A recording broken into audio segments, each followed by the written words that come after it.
And so we asked ourselves, what would happen if a MacBook and an iPad hooked up?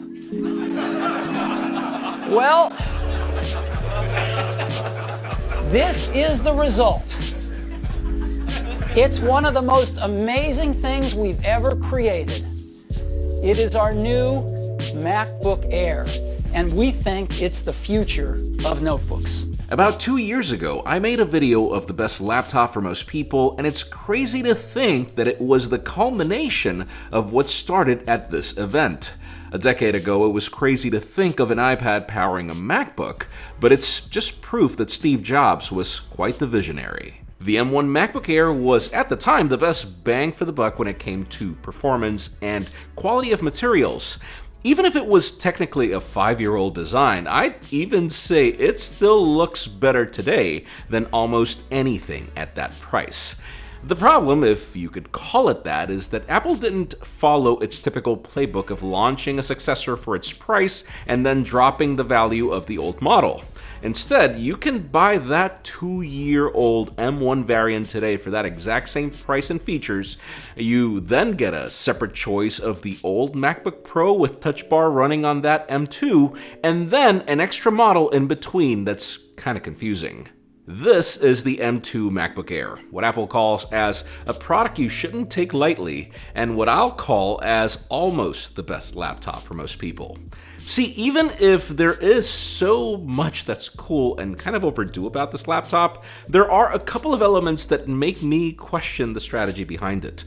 I'm Jaime Rivera with Pocketnow, and after spending a couple of months with it, let's dive into our extended review sponsored by Ivanki. Stick around to learn how Ivanki solves one of my major complaints with this computer.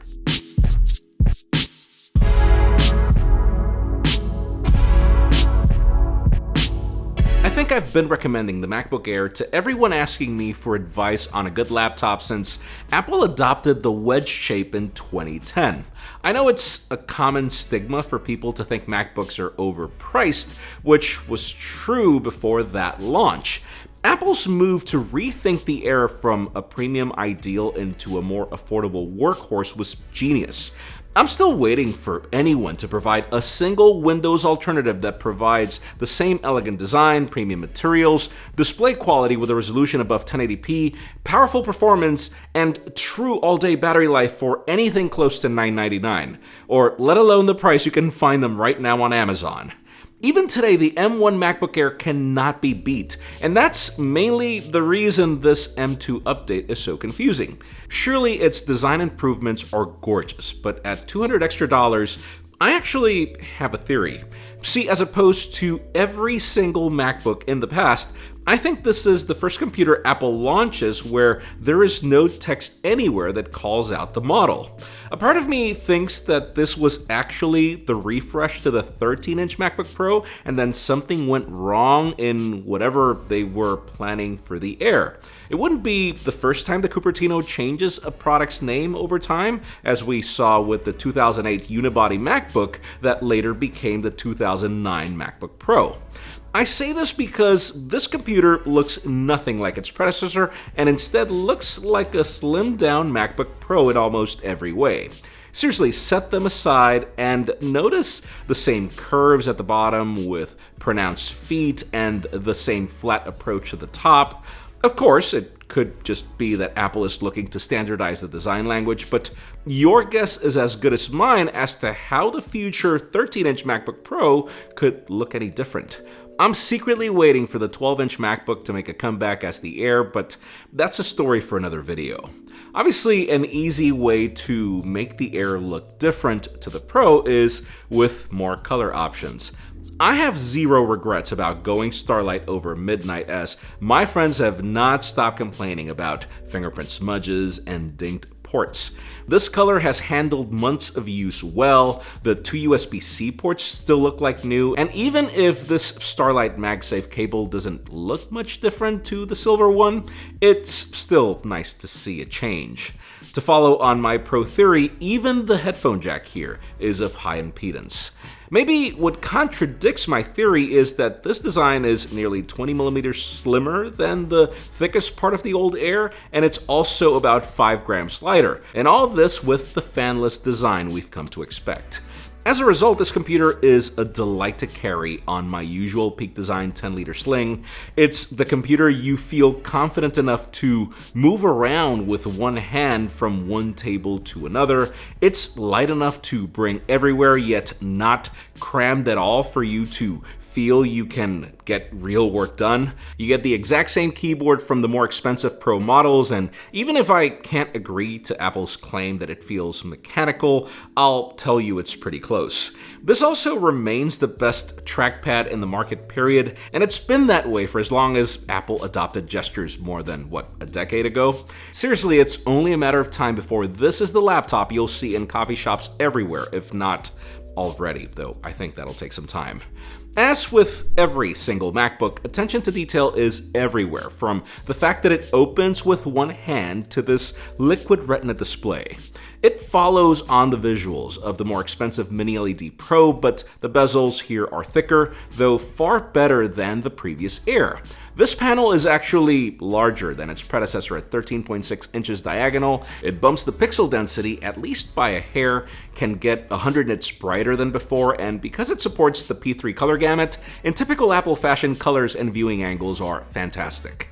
Yes, I don't like the notch either, but it's not like if you could do much with the status bar real estate anyways. I also know many of you think losing the speaker grills is a problem, but even on the previous model, that was just decoration. Sound here is still coming from the keyboard, and I'd say even better in quality than before thanks to a new 4-speaker system to enable those levels of power efficiency. But then again, alright, flowers aside, there are reasons I'm mixed with this computer, and it starts with the ports. Like, sure, you now get MagSafe to free up one Thunderbolt port for charging, but it baffles me to only get 2 ports and to have both in the same side with all the real estate.